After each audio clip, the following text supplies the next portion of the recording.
तो हमारा काम लाशों को गिरना नहीं है, हमारा काम है टारगेट को हिट करना। और हमने वो क्या है, इसी के ऊपर गुफ्तगू करेंगे, चर्चा करेंगे, बहस होगी और ये जानने की कोशिश करेंगे अपने तमाम पैनलिस्ट से कि क्या वाकई में इस तरह की जो खबरें उड़कर आ रही थी, क्या वो सिर्फ चुनावी शिगुफा है और इसलिए लोग लगातार इस पर सवाल पूछ रहे थे। तमाम पैनलिस्ट से आपको हम तारुफ करा देते हैं।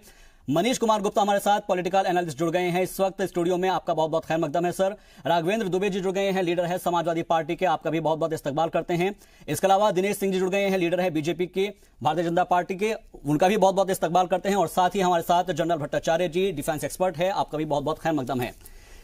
बिना किसी लाग लपेट के, बिना किसी को बात को आगे बढ़ाए, सबसे पहले और सबसे सिंपल सवाल मैं जानना चाहूंगा यहां पर दिनेश सिंह से, जो कि बीजेपी के लीडर है।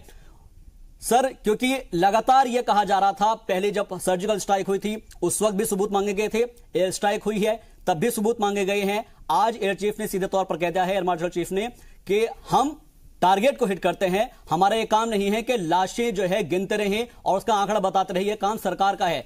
आपकी तरफ से अब क्या कुछ कहा जाएगा इस पे? सबाज जी, निश्चित तौर पर यह पहली बार नहीं है जी। हमेशा से सेना का यही काम होता है कि वो टारगेट को हिट करें जी, लाशें गिराएं। उनका काम गिनने का नहीं है, उनका काम लाशें गिराने का है। जो भी आतंकवादी इस तरह से सामने आएगा और इसी तरह से हिट किया जाएगा। और बिल्कुल निशाना सटीक इसलिए लगा है कि पाकिस्तान तो बौखलाया हुआ ही है जी। साहब, ये दिक्कत क्या है कि हिंदुस्तान में भी कुछ लोग ऐसे हैं, कुछ पाकिस्तान परस्त लोग हैं जो उनसे ज्यादा बौखलाए हुए हैं। आज वो उसी तरह की भाषा बोल रहे हैं जिस तरह की भाषा पाकिस्तान में बोल रहा है। जैसे आपने खुद कहा कि जब उरी की घटना हुई थी, उरी की घटना के बाद में भी सेना ने अपने पराक्रम को दिखाया था, अपने शौर्य को दिखाया था। और उस समय भी कुछ लोग उस समय भी सबूत मांगने का काम कर रहे थे। इनका सिर्फ काम सबूत मांगना है। और जब पुलवामा की घटना हुई उस समय भी सेना ने पराक्रम दिखाया और वहां के टारगेट को, जिस टारगेट को उन्होंने अचीव करना था उसको अचीव किया। और आज वही लोग फिर से सबूत मांग रहे हैं। मैं एक चीज पूछना चाहता हूं, ये कहीं से, अभी यहां आर्मी के एक्सपर्ट बैठे हुए, आप पूछ लीजिएगा, क्या ये आर्मी का काम होता है? ये सबूत देना आर्मी का काम होता है? और ये काम सरकार का भी नहीं होता है कि वो सबूत दे। अगर पाकिस्तान की आप बौखलाहट देखिए तो इसका मतलब है कि आपको खुद सबूत मिल रहा है। मैं इसलिए कहना चाहता हूं कि ओसामा बिन लादेन जब मारा गया था तो अमेरिका ने उसका सबूत दिया था, उस सबूत को मिटा दिया था, उसको समुद्र में डुबो दिया था। किसी ने सबूत मांगा? ये होती है राष्ट्रभक्ति। और एक हमारा हिंदुस्तान है जिस पर सेना के पराक्रम पर, सेना के शौर्य पर ही आप अंगुली उठाते हैं। आपने तो अपने शासनकाल में आप कुछ कर नहीं पाए। अरे कम से कम सेना के शौर्य को तो सलाम कीजिए। आपका तो सिर्फ काम है सबूत मांगना। अगर आप सबूत दिए होते, इतने सारे जो घोटाले आपने किए, आप खुद सबूत दे दिए होते तो आपको अदालत में जाकर सबूत देने की जरूरत ना पड़ती। तो कृपया करके आप भारतीय जनता पार्टी का विरोध कीजिए, जितना आपको विरोध करना हो आप कीजिए, लेकिन भारतीय जनता पार्टी के विरोध करते करते आप भारत का विरोध मत करिए, इतनी कृपा करिए बस। बिल्कुल। राघवेंद्र जी, आपका क्या स्टैंड इसके ऊपर? देखिए, मैं कहना चाहता हूं कि जिस तरीके से सेना ने जो भी टारगेट अचीव किया उन्होंने साफ कहा, लेकिन जो संख्या बताने का काम है वो बीजेपी नहीं किया।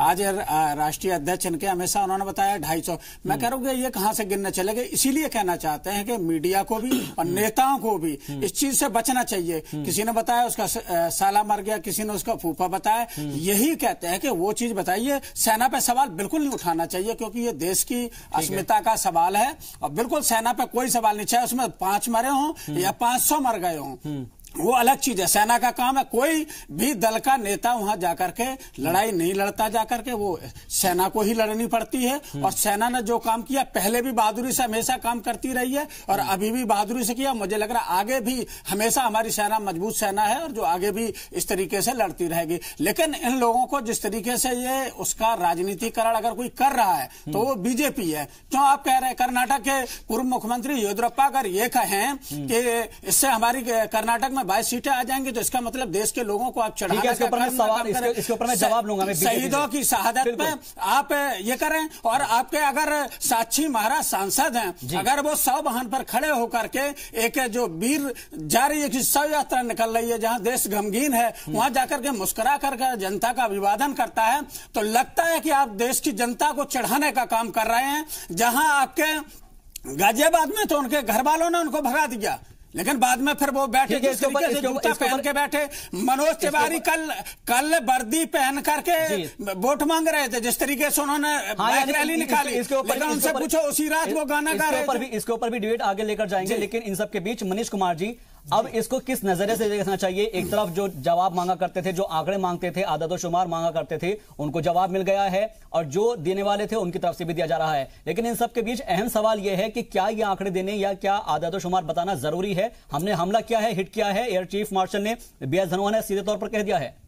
देखिए, आप इसको थोड़ा सा मूल में जाएं कि क्या देश में मुद्दों की इतनी कमी हो गई है कि भाजपा विरोध करते करते दूसरे राजनीतिक दल देश विरोध के लोगों के साथ खड़े हो जाएं? क्या उनकी भाषा ऐसी हो जानी चाहिए कि जिसका पाकिस्तान कोट करने लगे? आप इस समय पाकिस्तान के किसी भी टेलीविजन और सोशल मीडिया पे देख लीजिए, केजरीवाल जी छाए हुए हैं, राहुल गांधी छाए हुए हैं, और ममता बनर्जी छाई हुई हैं। आखिर क्यों? देखिए, वहां की संसद में PPP की जो नेता है वो खड़े होकर कह रही है हम सब एक हैं, हम सब डट के मुकाबला करेंगे, हम हिंदुस्तान का ये कर देंगे, वो कर देंगे, जो भी उन्होंने कहा हो। और हमारे देश में हम सब एक जुबान तैयार नहीं है, क्योंकि किसी को ये हजम नहीं हो रहा है कि एक पार्टी कुछ एक्शन करके इसका श्रेय ले ले। अभी हमारे समाजवादी पार्टी के भाई साहब ने कहा कि भाई सेना ने काम किया है, भाजपा ने कुछ नहीं किया। सही बात है। जैसे अखिलेश ने जो विकास किया उत्तर प्रदेश में, वो कहते हैं कि हम विकास के नाम पे वोट मांगेंगे, तो अखिलेश ने कहाँ विकास किया है? कोई सड़क अखिलेश ने तो बनाई नहीं है। तो वो तो ये दोनों मामला अलग है, कहां से कहां की गिनती कर रहे हैं? वो एग्जाम्पल बता रहे हैं। सड़क बनाई है मजदूरों ने, पुल बनाए इंजीनियर ने, बिल्कुल। आपने क्या किया? अरे भाई, इसकी धन की व्यवस्था आपने की होगी, इसके लिए आवश्यक निर्णय आपने लिए होंगे, बिल्कुल। पॉल्यूशन या डिफरेंस पे भी तो बता दो, शूटिंग पे भी बता दो। अरे एक मिनट, शूटिंग पे भी बता दो ना, विश्लेषण कर रहे हो। अरे देखो, मैं भाजपा का नहीं हूँ भाई, अभी तो बता देंगे, तो बता रहे हैं, बताएंगे ऐसे। लेकिन फिर भी ये कहा जाएगा अगर कोई पुल अखिलेश जी ने बनवाया, उसकी अप्रूवल और मैनेजमेंट उन्होंने किया, तो उनका नाम लिया जाएगा, बिल्कुल। ऐसे ही इस समय पुरानी परिपाटी के बदलते हुए हिंदुस्तान ने चोट खाने पर इस बार 10 गुनी ताकत से आक्रमण करना, इतनी हिम्मत दिखाना, इतने इरादे दिखाना। देखिए, आप इरादे देखिए मोदी जी के, कि उन्होंने इरादा देके उनकी दुश्मन की मान में घुसकर चोट कर दी, और जो वो बेस्ट कर सकते थे उन्होंने वो कर दिया। अब विपक्ष के पास एक्चुअली मुद्दा नहीं बचा के वो करें क्या? अब करें क्या? तो उन्होंने कहा कहां ढूंढे? आर्मी के ढूंढते ही उनके ऊपर पाप लग जाएगा, इसलिए आर्मी को छोड़ के कैसे भाजपा को जाल में फंसाएं, इस तरह की ऐसी बातें की जा रही है। अरे तो भाजपा वालों को बता तो दिया, वो हंस रहे हैं, मुस्कुरा रहे हैं, रैली कर रहे हैं। एक रैली कार्यक्रम नहीं, एक कार्यक्रम रद्द नहीं किया, एक कार्यक्रम रद्द नहीं किया। आप भी भाजपा के तो हैं, बोल रहे हैं। अरे आप बताइए, आपने टिप्पणी की हो, वो पॉलिटिकल, आपने क्यों नहीं कहा कि उन्होंने ये गलत किया? बताइए, आप कहें। उसी चीज पर आ रहे हैं। योगी जी गए थे, उन्होंने कहा हम ऑनलाइन है इस समय। देखिए, उन्होंने कहा था जब कर्नाटक में पहुंचे। इस समय स्थिति यह है कि देश की जो दूसरी पार्टियां हैं, इनको मोदी सरकार की कार्यशैली में कोई कमी निकाले, और उन्हें ये, अरे भैया बता तो दिया कि पूरा घोषणा पत्र लागू नहीं हुआ। हाँ, तो 2 करोड़ नौकरी नहीं मिली। नहीं, वो भी बताया, गंगा सफाई नहीं, हमने कहा किसानों की आमदनी नहीं बढ़ी। अरे रुको तो सही, तो मैं कह रहा हूं आप मोदी जी की शैली में कमी लाइए। अगर पाकिस्तान पर, अरे भैया बता तो रहे हैं, तो और बताइए और क्या आक्रमण, और बता रहे हैं, नेवी को भेज दें। पर बेरोजगार हो गए, रोजगार मिले नहीं। 45 साल में ऐसा कभी नहीं। वो मैं डिरेल नहीं होने दूंगा, ये तमाम मुद्दे जो है डिरेल हो जाएगा, लेकिन इन सब के बीच में इसके ऊपर आ जाऊंगा मैं, पूरी करता हूं जी। तो मेरा कहना यह है कि मुद्दों की कमी को देखते हुए और मुद्दे छांटे जाएं, देश की भक्ति के मुद्दे छांटे जाएं, बस ऐसी भाषा ना बोली जाए जिससे उसका लाभ हमारे दुश्मन उठाए। बिल्कुल, दुश्मन मुल्कों को नहीं होना चाहिए इसका लाभ। लेकिन जनरल भट्टाचार्य, एक सवाल जहन में यह भी उठता है कि लगातार एक के बाद एक जब से यह हमला हुआ है, उसके बाद एयर स्ट्राइक भी हुई है, अभी भी यहां पर खिलाफ वर्जी हो रही है, सीज फायर लगातार किया जा रहा है। क्या लगता है कि पाकिस्तान मानने वालों में से नहीं है? वो एक तरफ अमन का पैगाम देने की बात करता है, बोलता है कि देखिएगा हमने आपके अभिनंदन को छोड़ दिया है, और अपना आप जो है नोबेल पुरस्कार लेने के लिए तमाम जो है बड़े बड़े दावे किए जा रहे हैं। क्या ऐसे ही इनको नोबेल पुरस्कार मिल जाएगा? देखिए, 2003 में पाकिस्तानी बोला था अभी सीज फायर करो। 2003 से actual official cease fire Pakistan का रिक्वेस्ट में किया गया जी। हमारा पास ऐसा एक एंटी एयरक्राफ्ट गन था, BM-21, उन्होंने उधर बिल्कुल धमाका मचा दिया था। उसका बाद से वो 2004 से 2007 थोड़ा सा वो टाइम पे थोड़ा सा चुप था, लेकिन उसका बाद वो क्रॉस मैंने LC violation, cross border violations, ये तो वो तो करता ही रहता है जी। इसका जवाब भी मिलता है हमारे तरफ से, ऐसा नहीं है। देखिए ये जो एयर स्ट्राइक का बात हो रहा है, इसमें एक चीज सुनिए जी। पाकिस्तानी एयर स्पेस वायोलेट करके और वो कहाँ टारगेट देखा गया है? It was confirmed it was a terrorist terror training camp जी।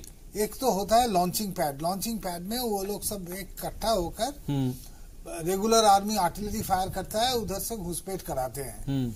और ये ट्रेनिंग कैंप जो होता है उधर संख्या बहुत बड़ा होता है, उधर ट्रेनर्स होता है, हेड ट्रेनर्स होता है। और असली बात ISI और पाकिस्तान आर्मी का भी कुछ JCOs NCOs लेवल में आदमी होते हैं, weapon training, drill, commando training, explosives, ID device training, सब कुछ होता है। सो ये बहुत बड़ा अट्रैक्टिव टारगेट था जी। और टारगेट को हिट ही किया गया है, इस तरह से बयान जो किया सामने आया है। सुनिए 2 मिनट। तो टारगेट हिट किया गया मीन सब कुछ। जब मिराज 2000 ने वो टारगेट में किया है, it was pre planned, the 8 figure grid defence was docked जी। टारगेट में सब कुछ सेट करके उसका बाद जब ऊपर से भी गया, उसको मिड कोर्स करेक्शंस करते करते जाते हैं। उसका ऊपर कैप था सुखोई का, उसका ऊपर AOX था, बीच में एयर रिफिलिंग भी कर गया था करके। It was a very well planned attack जी। एंड अब जब LC क्रॉस किया, बहुत नीचा होकर गया, so that it's not detected by the radars. जाकर उन्होंने टारगेट में, जैसे हमारा एयर चीफ बताया, air chief marshal Dhanoa ji, हम लोग जो टारगेट में लॉक किया था वो टारगेट ध्वंस करके आया। एक बात है। दूसरा बात, जब पॉलिटिक्स जो हम लोग विचार कर रहे हैं उसमें हमको जाना नहीं चाहिए, लेकिन हम एक बात ही बताएंगे। जैसे बताया टारगेट ध्वंस किया, कहाँ? ये लगवा पंजाब में नहीं, ये खैबर पख्तूनख्वा। और एक टारगेट देखिए, वो हमारा उधर का जो प्राइम मिनिस्टर है, वजीर आजम, वो खैबर पख्तूनख्वा का PTI उधर राज कर रहा है, तहरीके वो इमरान वाला पार्टी। उधर जाकर और 80 किलोमीटर अंदर, उसका मतलब आपको अंदर 20-30 किलोमीटर अंदर जाने पड़ा। उधर से ग्लाइड एंड गाइडेड बॉम्ब मारे हैं बिल्कुल टारगेट में। लेकिन एक ही चीज है, ऑपोजिशन मेरा ख्याल वो थोड़ा गड़बड़ा गया। वो सोचा जे ये जो सक्सेस मिला, इसमें तो कोई दो राय नहीं है, it was a total success. इसको वोटोमीटर में ना दूसरा रूलिंग पार्टी ना कन्वर्ट करे। वोटोमीटर में रूलिंग पार्टी का कोई कन्वर्ट, लेकिन अपोजिशन तो सीधे तौर पर आरोप लगा रहे हैं। उनका ये कहना है कि आप वोट में कन्वर्ट कराए, जैसे कि अभी यहाँ पर कहा गया है, समाजवादी पार्टी की तरफ से राघवेंद्र दुबे जी कह रहे हैं कि ये कहा जा रहा है कि भाई हमको इतने % वोट मिल जाएंगे, इतनी सीटें मिल जाएंगी। मैं आपके दो चीज है, हम बता के खत्म करता हूँ जी।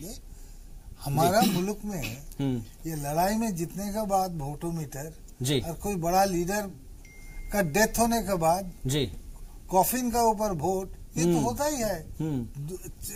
404 सीट मिला था मेरा ख्याल 1984 में कांग्रेस पार्टी को। उसके बाद 71 का कुछ बोलना नहीं बोलना में तो उसमें तो ऑटोमेटिक आते हैं कि झगड़ा का। I mean opposition party restless हो गया, बोला हो क्या रहा है, कोई मुद्दा नहीं रह गया।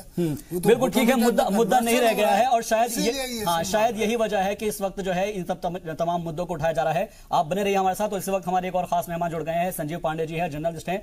सर, आपसे जानना चाहूंगा, जिस तरीके से लगातार सवाल किए जा रहे थे, पूछा जा रहा था कि भाई टारगेट कहां क्या है, कितने दहशतगर्द मारे गए हैं, उसका जवाब आज air chief martial BS Dhanoa ने दे दिया है। उन्होंने कह दिया है कि हमने टारगेट को हिट किया है, ये काम हमारा है, लेकिन लाशें गिनना हमारा काम नहीं है। आप इस बयान को कैसे देखते हैं?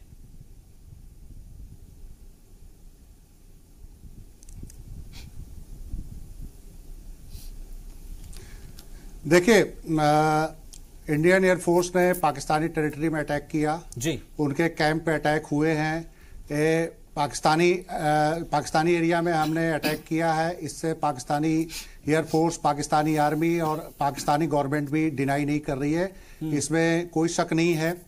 विवाद सिर्फ ये हो रहा है कि मौलाना अजहर मारे गए हैं कि नहीं मारे गए, मौलाना अजहर का परिवार जो यूसुफ अजहर था वो मारा गया कि नहीं मारा गया, मौलाना अजहर के बाकी रिश्तेदार और कितनी संख्या में लोग मरे हैं, 300 350। देखिए बड़ा टेक्निकल मसला है। आप देखिए कि इस तरह के जो अटैक्स होते हैं उसमें इमीडिएट संख्या बताना जी या इमीडिएट क्या कैजुअलिटी हुई है वो बताने में दुनिया की तमाम एजेंसियां विफल रहती हैं जी। उसका एक कारण होता है कि जब आप एयर अटैक करते हैं उसके बाद इंटेलिजेंस गैदरिंग और जो फोटोग्राफ्स आप प्लेन से लेते हैं जिससे आप अटैक कर रहे हैं और तमाम जो लोकल इंटेलिजेंस गैदरिंग होती है उसके बाद कैजुअलिटी डिसाइड करते हैं जी। अब जैसे इसका एक उदाहरण लीजिए कि 1998 में अफगानिस्तान के अंदर खोस्त में बिल क्लिंटन ने उस समय डिसाइड किया कि ओसामा बिन लादेन के अड्डे पर अटैक करना है और उन्होंने अफगान एरिया में 6 अलकायदा के सेंटरों पर अटैक किया था जी। और उस समय लगा अमेरिकन क्रूज मिसाइलों ने अटैक किया था, ऐसा लगा था कि काफी भारी कैजुअलिटी हुई है। लेकिन बाद में पता चला कि वो वहां पे लादेन को पहले से ये बेस्ट इंफॉर्मेशन था, वहां से निकल गया था और वहां पे सिर्फ 8-10 ऊंटों की हताहत होने की खबर आई थी जी। उसके बाद कई बार लादेन की मौत की खबर आई, लेकिन बाद में पता चला कि लादेन तो काफी 2010 तक पाकिस्तान के अंदर बैठा रहा। और उसके बाद पाकिस्तानी तालिबान का बैतुल्ला मसूद था, उस पर भी जब ड्रोन अटैक हुआ और उस ड्रोन अटैक में मारा गया था पाकिस्तानी तालिबान का लीडर, ये 2009 की बात है। लेकिन उसके बाद 5-7 दिन उसके कंफर्मेशन में लगी, गवर्नमेंट को भी कंफर्मेशन में लगा, अमेरिकन इंटेलिजेंस एजेंसियों को भी कंफर्मेशन में लगा कि हाँ वो बंदा मारा गया है। क्योंकि देखिए एरियल अटैक करते हैं तो आपको सर्टेन टाइम लेना होता है। थर्ड, सिर्फ बैतुल्ला मसूद ही नहीं, उसके बाद तालिबान का जो कमांडर हकीमुल्लाह मसूद मरा, उसके समय भी 10 दिन 15 दिन 20 दिन लग गए कि हाँ वो ड्रोन अटैक में मारा गया कि नहीं मारा गया। तो पहली बात यह कि जो कैजुअलिटी हुई है आर्मामेंट जो भी वो कैंप पे अटैक हुआ है वो जो कैजुअलिटी हुई है उसके लिए तो आपको टाइम लेना पड़ेगा, बेहतर इंटेलिजेंस गैदरिंग अभी वहां से होगी। अभी ये सवाल तो सिर्फ इसलिए हमें लग रहा है उठ रहा है कि इंडियन मीडिया ने एक स्पष्ट संख्या बता दी, वेस्टर्न मीडिया कह रहे हैं कि कैजुअलिटी नहीं है, पाकिस्तानी मीडिया इसे डिनाई कर रही है। अब सवाल ये है कि आखिर ये संख्या की ब्रीफिंग कहां से हुई कि 300 आतंकी मारे गए कि 325 मारे गए और कि 250 मारे गए, अभी तक ये कुछ आइडिया नहीं लग गया है। और बड़ा हमें ये सोचना चाहिए कि बड़ी स्मार्टली गवर्नमेंट ऑफ इंडिया ने जो ऑफिशियल ब्रीफिंग दी उसमें कहीं ये नहीं कहा कि इतनी संख्या में आतंकी मारे गए हैं। गवर्नमेंट ऑफ इंडिया ने कहा कि मेजर कैजुअलिटी हुई है। देखिए अभी पाकिस्तान गवर्नमेंट डिनाई करेगी लेकिन अमित शाह तो अपनी रैलियों में कह रहे हैं कि 250 लोग मारे गए, 250 दहशतगर्द मारे गए हैं। नहीं, ये 250 की संख्या कहां से अमित शाह को मिली है मुझे ये समझ में नहीं आ रहा है। मैं कहता हूं कि दुनिया की तमाम एजेंसी को ऐसी चीजों को पता करने में टाइम लगता है। इंडियन एयरफोर्स और जो इंडियन आर्मी ने जो कार्रवाई करी है वो भी गैदर कर रही होगी। अभी तो हमें यही आइडिया नहीं लगा पा रहे हैं कि मौलाना मसूद अजहर उस समय बहावलपुर में था कि मौलाना मसूद अजहर बालाकोट था। सवाल ये क्वेश्चन ये उठा था कि पाकिस्तानी इंटेलिजेंस एजेंसियों को इनपुट था कि इंडिया से अटैक होगा, तो उन्होंने उनको ये डर था कि बहावलपुर का जो मौलाना मसूद अजहर का सेंटर है वहां पे अटैक हो सकता है, तो उन्होंने कहीं मसूद अजहर को कहीं और शिफ्ट किया था। फिर उसके बाद एक खबर और आ गई कि मौलाना मसूद अजहर पाकिस्तान के अंदर है, विदेश मंत्री ने कहा कि वो इल है, किडनी के कुछ प्रॉब्लम है, और अब जो सूचना आ रही है कि किसी आर्मी हॉस्पिटल में वो भर्ती है। लेकिन कल से ये खबर इंडिया मीडिया में चल रही है। देखिए मौलाना मसूद अजहर जो है वो कोई छोटा मोटा आतंकी तो है नहीं, वो लादेन के बराबर का ही एक टेररिस्ट है जिसने ठीक है, लेकिन उसके ऊपर भी कब्जा किया जाएगा। सर मैं आपके पास फिर से आऊंगा, यहाँ पर मनीष कुमार जी कुछ कहना चाह रहे हैं। मनीष जी आप अपनी बात रखिएगा। देखिए जब कोई हार्ट पेशेंट होता है और एंजियोग्राफी के लिए जाता है तो डॉक्टर जैसे कोई काबिल डॉक्टर कहता है आपकी एक जो है धमनी में 85% ब्लॉकेज है, एक धमनी में 70% ब्लॉकेज है जी।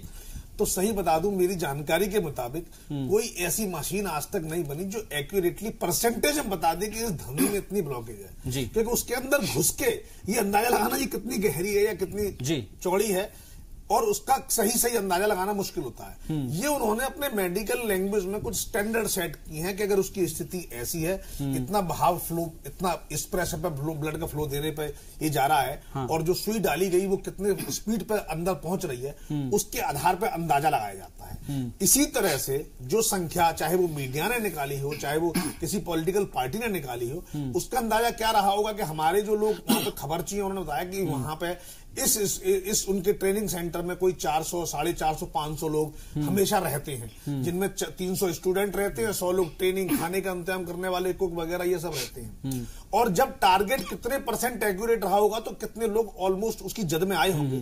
जैसे हम कहते हैं परमाणु बम अगर गिरेगा, छोटा परमाणु बम गिरेगा तो ये 1.6 किलोमीटर में सब लोगों को तबाह कर देगा। तो 1.6 का मतलब ये नहीं कि 2 किलोमीटर नहीं हो सकता या 1.5 किलोमीटर नहीं हो सकता। तो ऐसे ही एक मोटा मोटा अंदाजा लगाया जाना है, एक रफ आइडिया, यानी कि एक तरीके से लगाया जाता है। इसमें 10-20 कम ज्यादा हो तो किससे फर्क पड़ना है? न समाजवादी पार्टी को फर्क पड़ना है, ना भारतीय जनता पार्टी को फर्क पड़ना है। लेकिन सर फर्क तो पड़ रहा है। यहाँ पर सवाल पूछा जा रहा है और लगातार ये कहा जा रहा है कि भाई आप संख्या बताइएगा। राघवेंद्र जी, आप कुछ कहना चाह रहे हैं?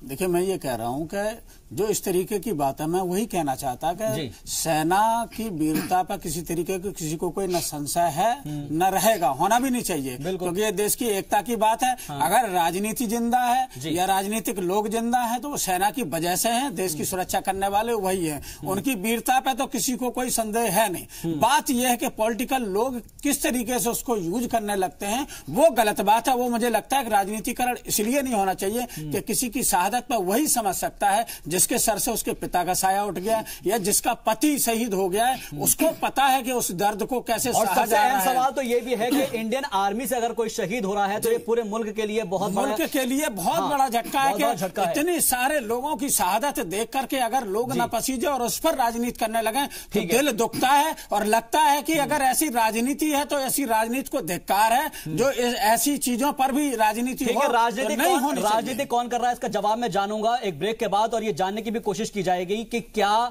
इस तरह के जब अटैक होते हैं तो उनके ऊपर राजनीति होती है, और चूंकि अब वक्त आ गया है लोकसभा इंतखाबात का, क्या उसको लेकर हर कोई ये जानने की कोशिश कर रहा है कि हाँ अगर ये एयर स्ट्राइक हुई है तो बीजेपी को या फिर किसी और को फायदा मिल जाएगा या फिर समाजवादी पार्टी को या अपोजिशन लीडरान को फायदा मिल जाएगा, किसको इसका फायदा मिलेगा ये देखना अहम होगा। दिनेश सिंह जी, क्या इस एयर स्ट्राइक के बाद आप इस मोड में चले जा रहे हैं कि हाँ अब तो हमारी जीत पक्की है? सावाद जी, भारतीय जनता पार्टी इसका कहीं कोई माइलेज नहीं ले रहा है। आज आप कह रहे हैं कि लोकसभा के चुनाव है, उरी अटैक और उरी के सर्जिकल स्ट्राइक, उसके बाद जो सर्जिकल स्ट्राइक हुई थी तब तो लोकसभा का चुनाव नहीं था, विधानसभा। ये देखिए, अब कुछ तो वो तो देश चुनाव का ही है, आप कह दिए, इसलिए आप सबूत मांग रहे हैं। नहीं आप ना ठीक, आपने ठीक याद दिलाया। इसका मतलब बिल्कुल जानकारी आपने दिया, आपका शुक्रिया। इसका मतलब कि आप उस समय इसीलिए सबूत मांगे थे, आपके शब्दों में, आपके शब्द नहीं। आप जरा मैं बीच में नहीं बोलता हूँ, बीच में नहीं बोलने की बीमारी, आप अपना इलाज कराइए, बीच में मत बोलिए। आप लिख लीजिए, नोट कर लीजिए, हमसे सवाल पूछिए। आपने जितना कहा, जितनी बकवास की मैंने सुना, आप सुन लीजिए, आप सुन लीजिए, फिर आप जरा एक मिनट रुकिए, ना जरा रुकिए। अरे विधानसभा में यूज किया करिए, सड़क छाप मत करिए, सड़क छाप मत बनिए, पार्टी वैसे सड़क छाप। मैं आपको सुना कि नहीं सुना, ये बीमारी है असल में। मैं ये कह रहा हूं कि उस समय जब उरी के समय में सर्जिकल स्ट्राइक हुआ तब तो लोकसभा का चुनाव नहीं था, समाजवादी पार्टी के नेता कह रहे थे कि उत्तर प्रदेश का चुनाव। इसका मतलब आप चुनाव देख के सबूत मांगते हैं, नंबर 1। दूसरी चीज हम ये कह रहे हैं, आप ये कहते हैं वो सेना का पराक्रम था, चाहे उरी के बाद सर्जिकल स्ट्राइक हो और चाहे अभी पुलवामा के बाद एयर स्ट्राइक हो। निश्चित तौर पर वो हमारी सेना के शौर्य था, पराक्रम था। लेकिन 2 दिन के अंदर, 3 दिन के अंदर अभिनंदन का वतन वापसी बिना शर्त, बिना किसी समझौते को, इसको आप क्या कहेंगे? ये कूटनीति नहीं है, ये हिंदुस्तान की सफलता नहीं है, ये सरकार की सफलता नहीं है। ये सरकार की सफलता है कि नहीं? और तीसरी चीज मैं कह रहा हूं, इसका श्रेय किसको जाएगा? तीसरी चीज, पूरी दुनिया इस सर्जिकल एयर स्ट्राइक के बाद भी, आपको बीच में से टोक रहा हूं कि लगे हाथ कुलभूषण जाधव को भी लेता रहा। अब वही मैं आ रहा हूं, सुन लीजिए, वही आ रहा हूं, रुकिए। अभी 54 और हैं जी, 54 और हैं। आप ये भी कह दीजिए ना, उनको भी लेते आइए। जरा सुनिए, ये हड़बड़ाहट हम समझ रहे हैं आपकी भी। एक बात सुन लीजिए, अभी ये 4.5 साल, 4.25 साल की सरकार है ना, इतनी हो रही ना, अभी धैर्य रखिए, सब होगा। और पूरी दुनिया आज हिंदुस्तान के साथ खड़ी है। खड़ा कौन नहीं है? ये विपक्षी पार्टी, 21 दल के लोग। और इनकी चर्चा कहां हो रही पता है साहब जी? झूठ मत बोलो, बीच में मत बोलो, बीच में मत बोलो, मोदी जी को बोलो ना, मैं इलाज अपना ठीक करिए। और शहीदों के बीच में बोलने की बीमारी 50 बार आपको समझाया हूं, क्रिएट करिए। आप झूठ बोल रहे हैं, आप कहिएगा भी झूठ बोल रहा हूं। आप हरिश्चंद्र, अभी कहूंगा हरिश्चंद्र के बाद आप एक रैली स्थगित आप अपना चेहरा देखिए, मैं देख रहा हूं कितने देश जैसी हैं। अरे इनको जरा शराब जी जरा चुप कराइए, मैं बीच में बोलता हूं क्या? ठीक है, सुन लीजिएगा। मैंने ये कहा ये आपकी छटपटाहट और आपके जो स्टेटमेंट होते हैं ना, उसको वहां की संसद में कोट किया जाता है। आप लाभ किसको पहुंचा रहे हैं? और इसी देश में होता है, मोदी जी से भी पूछ सुन लेते हैं। और इस देश में ऐसा नहीं, बाटला इनकाउंटर हुआ था तो हमारा एक सिपाही भी शहीद हुआ था, कोई नहीं रोया था, लेकिन आतंकवादी जब शहीद हुआ मुठभेड़ में तो एक पार्टी के राष्ट्रीय अध्यक्ष रोती हैं।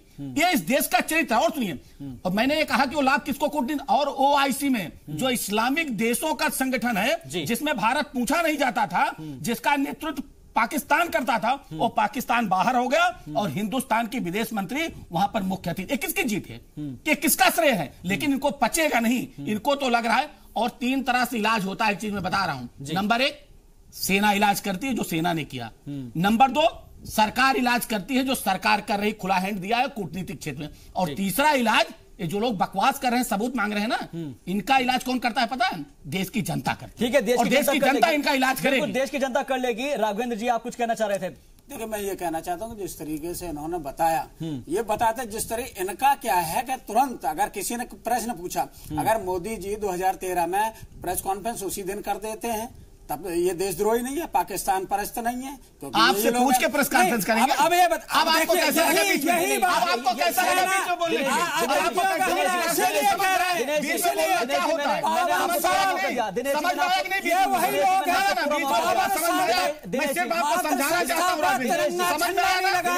बोलने कितना खर्चा है, गुलामी कर रही हूँ, जिसकी इज्जत हुए थे उसी के वोट में नहीं आती है, शर्म नहीं आती है, शर्म नहीं आती है। आप पाकिस्तान के खिलाफ भारत के साथ दिनेश जी, एक एक करके ये क्यों नहीं बताया आपने? दिनेश जी, मैंने आपको पूरा मौका दिया है। दिनेश जी, मैंने आपको पूरा मौका दिया है। दिनेश जी, मैंने आपको पूरा मौका दिया है। दिनेश जी, मैंने आपको पूरा मौका दिया है। दिनेश जी, आप मेरी बात नहीं सुन रहे हैं। मैं कह रहा हूँ आपको मैंने पूरा मौका दिया है, अब उनकी बात सुनने दीजिएगा।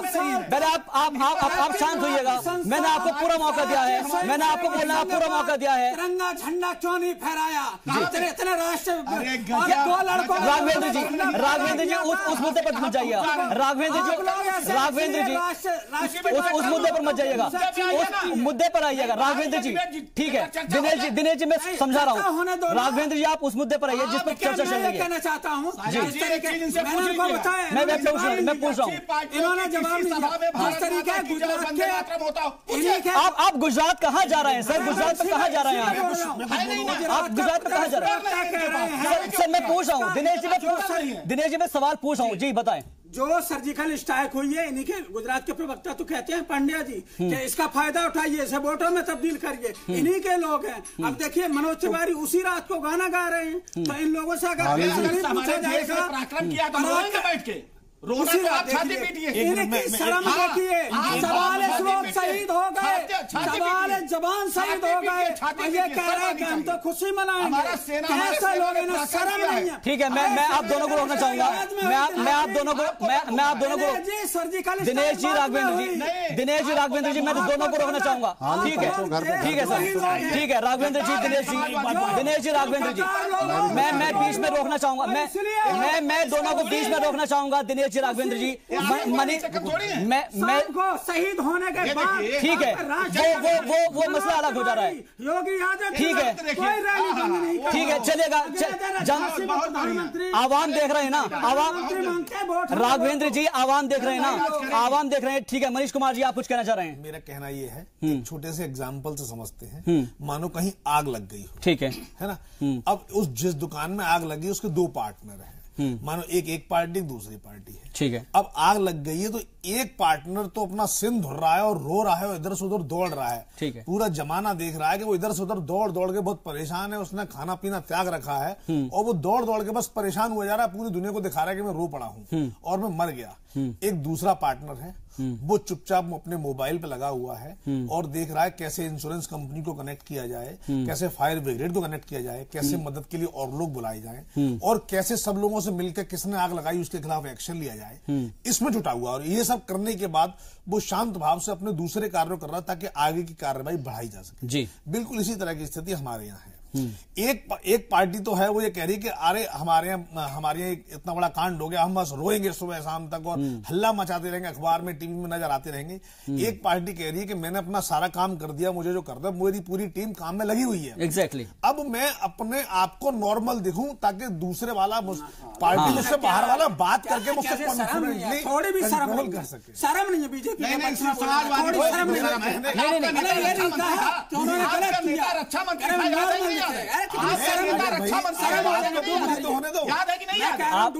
आप दोनों फिर से शुरू हो गए। सर मैं 44 जवान शहीद हैं। अरे तो सर मातम मनाया गया है ना उसके अंदर, अरे मातम मनाया गया है सर, मातम मनाया गया है, उसी चीज का एग्जांपल के तौर पर समझा रहे हैं यहाँ पर मनीष जी। मातम मनाया गया है और पूरी ताकत से बदला लिया गया है।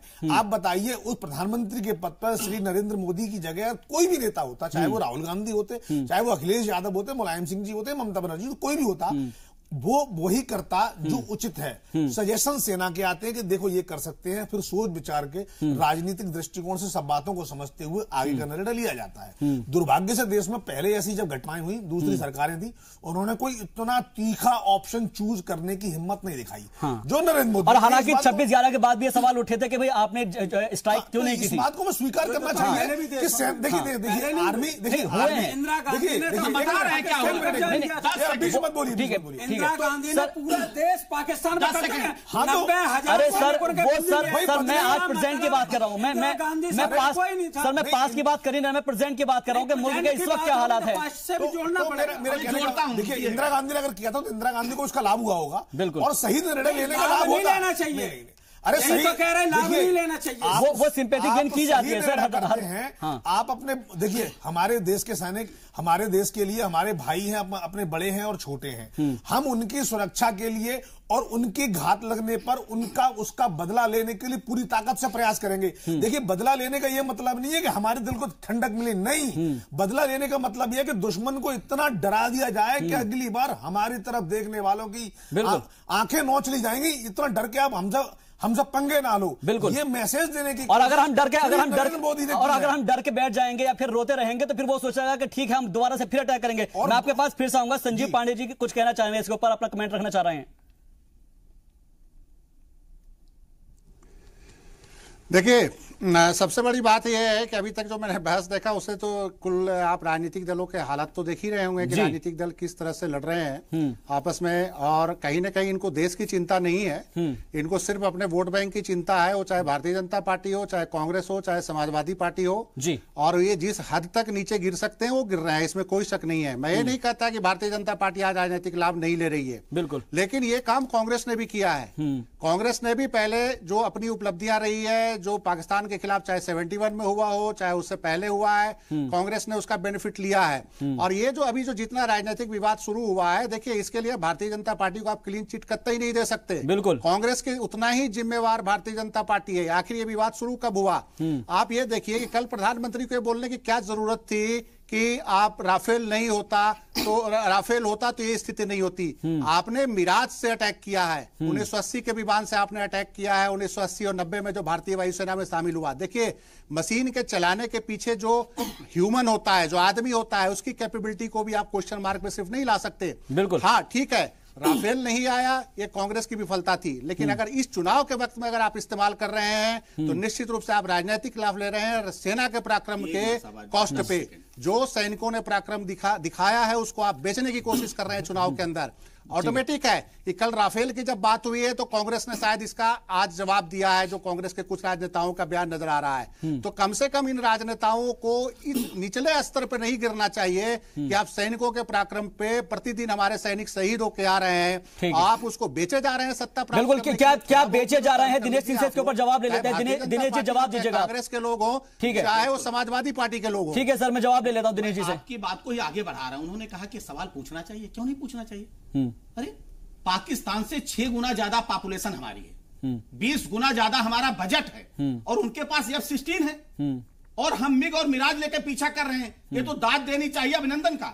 कि उसके बाद में उन्होंने टारगेट को हिट किया और F-16 को उन्होंने गिराया, तो सवाल नहीं पूछा जाएगा। हिंदुस्तान सवाल नहीं पूछेगा कि क्या कारण रहे इस देश में इतने दिन तक हमारे सैनिकों को बुलेट प्रूफ जैकेट नहीं मिल पाया, क्या कारण रहा कि पाकिस्तान के पास F-16 है और आपके पास वही MiG-21 और वही मिराज लेके ढो रहे हैं, तो सवाल तो खड़ा ही होगा ना, आप क्या कर रहे थे, इसलिए सवाल खड़ा होगा। और दूसरी चीज, ठीक है सर, भारतीय जनता पार्टी इस विषय पर कोई राजनीति नहीं करना चाहती, लेकिन अगर हमारे सेना ने कुछ किया है तो उसकी चर्चा हम करेंगे। बिल्कुल, चर्चा करेंगे, चर्चा करनी चाहिए, लेकिन उसका राजनीतिक लाभ नहीं लेना चाहिए, सियासी लाभ नहीं लेना चाहिए ना।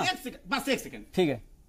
चर्चा ये भी होगी, आप कह रहे हैं ना कि हर सरकारों ने किया है। चीन के युद्ध में सेना के यहाँ बैठे हुए हैं रक्षा विशेषज्ञ, उस समय एयरफोर्स के क्यों नहीं परमिट किया गया था? हमारी एयरफोर्स समय बहुत सशक्त थी, अगर उस समय परमिट किए होते, उस समय आदेश मिला होता तो विल पावर नहीं थी, विल पावर नहीं थी इस वक्त। हाँ, और दूसरी चीज, और दूसरी भी एक घटना, और जब इस तरह की सिचुएशन बनती है तो एयर इंडिया के सारे पायलटों के भी छुट्टियां रद्द कर दी जाती हैं जी। उस समय भी सारे पायलटों की छुट्टी रद्द की गई और एक पायलट को छुट्टी दिया गया था। पता था? पता है कौन पायलट था? वो पायलट थे राजीव गांधी। ये होती है बिल पावर। यही आप बता, क्या चर्चा नहीं होगी? जब चर्चा होगी तो चर्चा वहां तक जाएगी। ठीक है, बात निकलेगी तो दूर तक जाएगी। जनरल भट्टाचार्य, अब मैं आपसे जानना चाहूंगा, क्योंकि मामला पूरा पॉलिटिकल होता जा रहा है, लेकिन डिफेंस एक्सपर्ट के नाते मैं आपसे जानना चाहूंगा, अब क्योंकि मामला इतना संजीदा होता चला जा रहा है कि हमें खुद सबूत पेश करने पड़ रहे हैं अपने ही लोगों को। और सबसे अहम सवाल मैं ये जानने की इसलिए कोशिश कर रहा हूं कि जो दुश्मन मुल्क है वहां पर सब एक साथ मिले हुए हैं, इत्तेहाद के अंदर है, वहां पर कोई किसी से कुछ नहीं पूछ रहा है कि क्या हुआ है क्या नहीं हुआ है। मुल्क में यहां पर क्यों पूछा जा रहा है ये सब चीजें? देखिए, यही तो राजनीति का खेल है। और आप जैसे बताए, डिफेंस इज कंसर्न, हमको अलर्ट रहना चाहिए। अभी चीज खत्म नहीं हुआ, चीज में पॉज आया जरूर है, एक स्पाइरलिंग इफेक्ट हो रहा था। हमने जाकर मारा, उन्होंने आकर मारा, उन्होंने जब मारने का कोशिश किया, हमारा जहाज जाकर F-16 को गिराया, उसमें हमारा एक पायलट उधर गिर गया, उसको भी हम वापस लाए। तो एक थॉ है, ये खत्म नहीं हुई, and we have to remain alert all the time. तो ये राजनीतिक दल को सोचना चाहिए। लेकिन सर, इसके अंदर जो राफेल की बात आ रही है, वजीर आजम ने कहा कि अगर राफेल होता तो मामला मंजर ही कुछ और होता। इसको किस नजरिए से देखते हैं आप? फिर ना, वो तो अपडेट होना चाहिए, पर जैसे हम लोग we are in the midst of Rafale negotiations. Rafale उस मैंने अपडेटेड वर्जन, जैसे हमारा पास अभी लेटेस्ट सुखोई, जागुआर और मिराज ही है जी। उसका मतलब 71 ऑपरेशंस के बाद ये मिग तो 71 ऑपरेशंस में भी था, और ये मिग का थोड़ा एडवांस रिफर्बिश्ड वर्जन था, MiG-21 बाइसन। ये बहुत काबिले तारीफ का बात है कि अभिनंदन ने MiG-21 बाइसन लेकर उसका F-16 को मारा। लेकिन हमारा जो हेप्टस फाइटर का काम पे गए थे, मिराज 2000 हर एक कंट्री अभी भी यूज करता है, पाकिस्तान का वापसी है मिराज 2000। और सुखोई और जागुआर, ये तीनों हम लोग ने लिया आफ्टर 71 ऑपरेशन, पोस्ट 71 ऑपरेशन, ये तीनों है। ऐसा नहीं है 71 के बाद हमारा पास कोई हवाई जहाज नहीं है। लेकिन अभी अपडेटेड वर्जन्स राफेल चाहिए, इसका बिल्कुल लिखिए, काफी ज्यादा जरूरत है। मनीष कुमार जी कुछ कहना चाह रहे हैं? जी, मैं उत्तर प्रदेश से आता हूं। उत्तर प्रदेश में अगर कभी दो गुटों में लड़ाई हो जाती है, जैसे एक गुट में 15 आदमी, इधर दो फैमिली लड़ाई हो गई जी, तो लड़ाई झगड़े के बाद शाम को जब अपने अपने घर बैठते हैं, और अगर किसी के घर में एक अच्छा बंदा था जो कि बहुत ताकतवर था, अच्छी लाठी या बंदूक चलाना आता था, और अगर वो शहर से बाहर गया हुआ होता है, तो घर के मुखिया पिताजी कहते हैं कि अगर आज मेरा बड़ा बेटा होता ना तो आज उनको मजा चखा देता। संभवतः राफेल की कहानी भी यही है कि मोदी जी ये कह रहे हैं कि अगर हमारे पास राफेल होता तो हमें पाकिस्तान की सीमा में घुसने की आवश्यकता नहीं थी। ये हमारे फौजी भाई बताएंगे कि हम अपने बॉर्डर पे है, ऊंचा उड़कर अपनी सीमा में खड़े होकर वहीं से 150 किलोमीटर तक के टारगेट को बहुत प्रिसीजन के साथ अटैक करते, और हम 500 मारते या 5000 मारते तो गिनती बाद में होती। लेकिन जैसा कि एयरफोर्स चीफ ने कहा कि हम अपने टारगेट को 100% प्रिसीजन के साथ अटैक करते।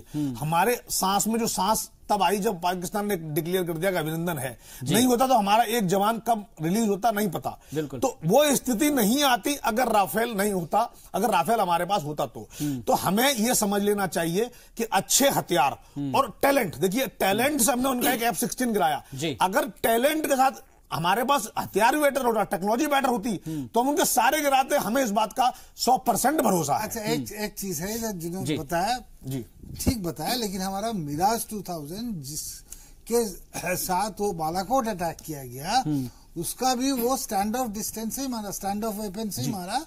80 किलोमीटर अंदर है वो खैबर पख्तूनख्वा में जी, लेकिन 80 किलोमीटर घुसने का जरूरत नहीं है। लेकिन एक उसका साथ ये भी देखिए जी, 30 किलोमीटर 20 किलोमीटर भी इंटरनेशनल बॉर्डर क्रॉस किया, एयर स्पेस वायोलेशन, वो भी बहुत हिम्मत का बात है। यस, बहुत ही हिम्मत का। उधर से मारे तो ऐसा नहीं है, राफेल नहीं है तो हम लोग स्टैंड ऑफ वेपन नहीं। बिल्कुल, हम इस चीज के अंदर सक्षम हैं। ठीक है, अपनी बात मेरी बात थोड़ा सा रह गया है। हाँ, मेरा कहना यह था कि मैं अपने देश की विपक्षी पार्टियों से पूछना चाहता हूं कि सब मिलकर देखिए, हफ्ते में 50 बार पाकिस्तान सीज फायर वायोलेशन करता है। हम सब इकट्ठा होकर क्यों नहीं जाते हैं, नरेंद्र मोदी जी ये सीज फायर वायोलेशन कर रहा है पाकिस्तान, हम सब आपके साथ ये तरीका है, ये मिलकर सबक सिखाते हैं पाकिस्तान को, इसकी नली तोड़ देते हैं आज। वो कभी नहीं हुआ। बिल्कुल, ये भी कहना था कि हमको सबूत नहीं चाहिए, जनता सबूत नहीं मांग रही है। आप 300 नहीं, आप 200 ठीक है, सबूत किस बात का सबूत? आप कहिए मारिए, आप सबूत मांग रहे हैं। हाँ, जवाब सुन लेते हैं। ठीक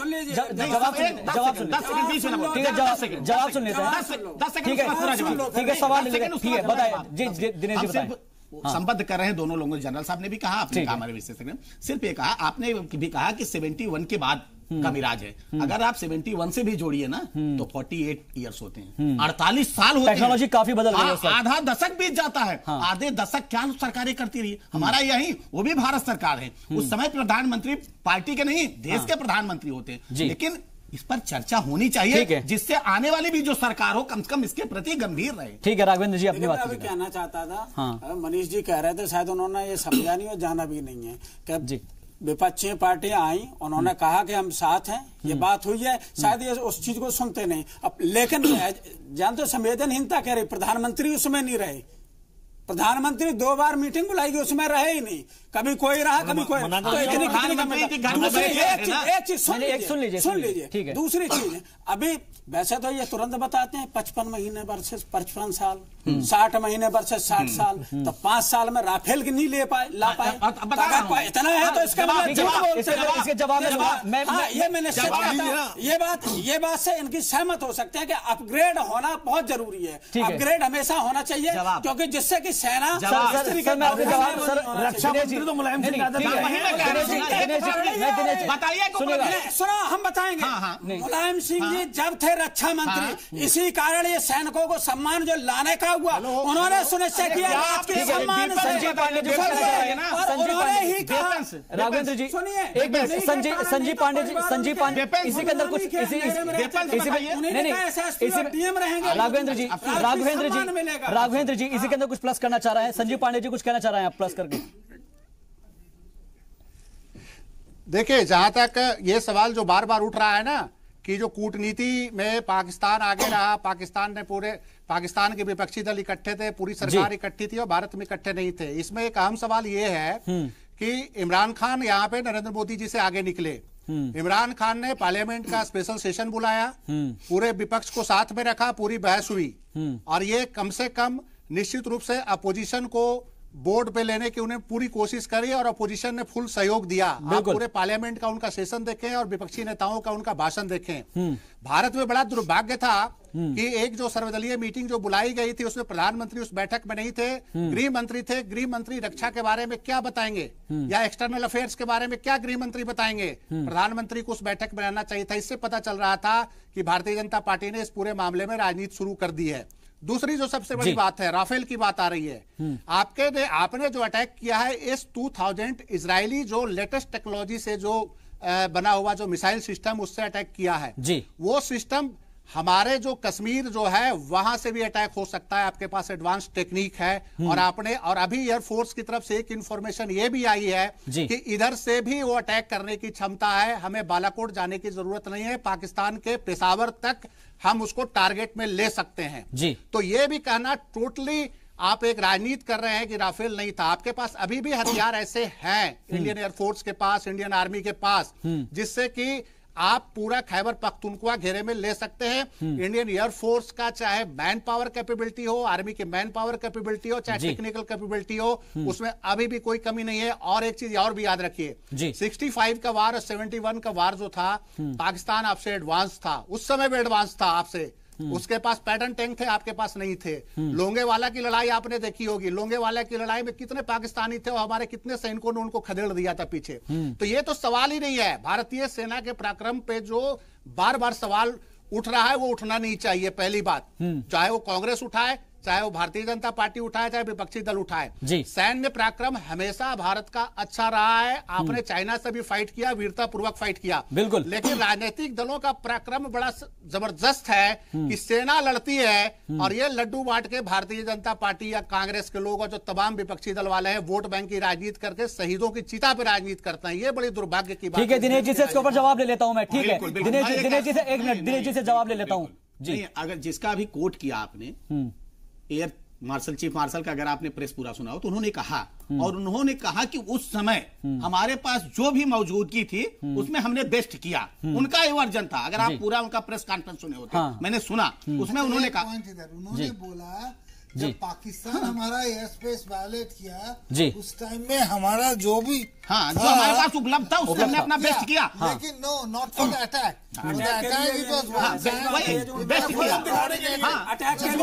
जज्बा दिखाने के लिए हम तो युद्ध कर ही नहीं रहे थे ना। हम तो उनके आतंकवाद को, आतंकवादी को, ठिकानों को टारगेट कर रहे हैं। हम तो जैश को टारगेट कर रहे हैं। लेकिन उन्होंने किसको किया, उनका देखिए नजरिया। हम यही कह रहे हैं, निवेदन कर रहे हैं, इस पर भारतीय जनता पार्टी कहीं से राजनीति नहीं कर रही। और जो लोग ये कह रहे हैं कि हमारे अभी मित्र ने कहा कि सेशन बुलाना, अरे जब आप इनसे 3 दिन से चौथे दिन सब्र नहीं हुआ विपक्षी पार्टियों से, आप अगर संसद में सत्र बुलाते तो ये क्या करते आपको पता है जी? आपको शायद नहीं पता होगा। जब ये 4 दिन, आप 1 हफ्ते रुक जाते ना, जब 1 मिनट फिर आप बोलते राघवेंद्र जी, आप राजनीति करने से आप 4 दिन बाद नहीं आए। और प्रधानमंत्री को होना चाहिए उसमें कि नहीं, जरा सुन लीजिए ना, उसमें होना चाहिए कि नहीं होना चाहिए। और उस समय प्रधानमंत्री क्या कर रहे थे? अरे जरा, अरे आप लोग अपना सबसे मजबूत सेना के जवान अपनी शहादत दे रहे हैं। शांत रहिए, आपसे तो बोलना ही।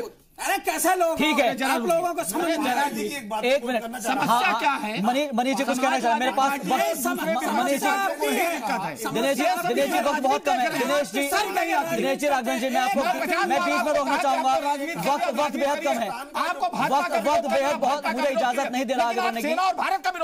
मैं सिर्फ एक चीज कहना चाहूंगा दिनेश जी, आखिरी सवाल सिर्फ ये पूछना चाह रहा हूं, मेरा बूथ सबसे मजबूत होना चाहिए या मेरा मुल्क सबसे मजबूत होना चाहिए? मेरा मुल्क रहेगा तो हम रहेंगे। हम तो कहते हैं ना, nation first, party second, self last. तो लेकिन मेरा बूथ मजबूत क्यों हो रहा है? सुन लीजिए, अभी इनके यहाँ क्या होता है, इनके यहाँ जरा बताइए। नहीं, बता रहा हूँ, जवाब सुनिए ना, जवाब दीजिए। हाँ,